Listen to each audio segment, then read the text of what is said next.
When you run alpha more than once, you'll naturally find yourself wishing you'd done some things a bit differently.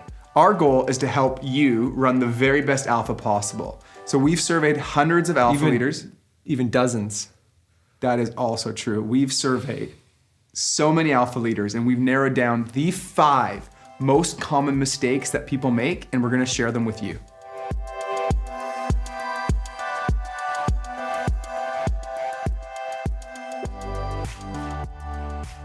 So here they are in no particular order. Mistake number 1 is called the empty stomach, and it's when you run alpha without any food. Look, I get it. Doing alpha with no food seems way easier. It costs money, it takes more manpower, it takes time to prep. I know, I've been there. I totally get it. But when we skip food, we're skipping a vital part of alpha.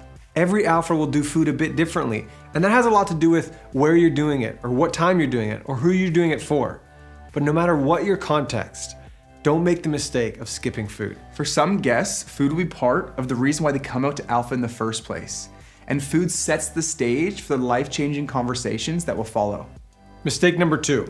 We call it the missing weekend. Doing alpha without an alpha weekend or an alpha day away is a classic rookie mistake. Classic. But again, I get it. It takes work, planning, and intentionality, but time and time again, we hear from guests that the weekend away was the most impactful part of their experience on alpha. It's the time when most people experience the love of God in a personal way. The alpha weekend makes space for things to happen that wouldn't happen naturally in the weekly sessions.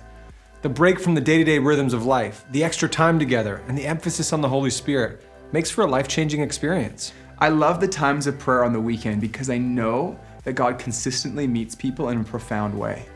Mistake number 3 is called IKEA syndrome.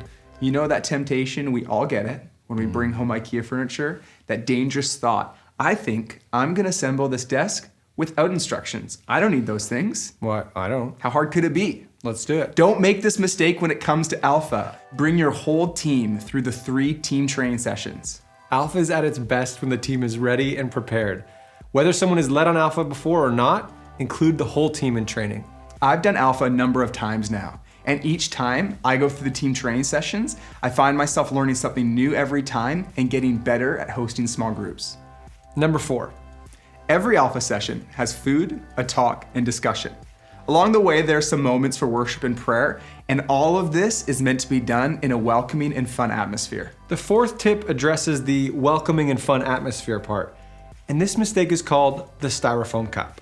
Growing up, at least for me, church events meant a bunch of people standing in a cold church basement drinking coffee from white styrofoam cups.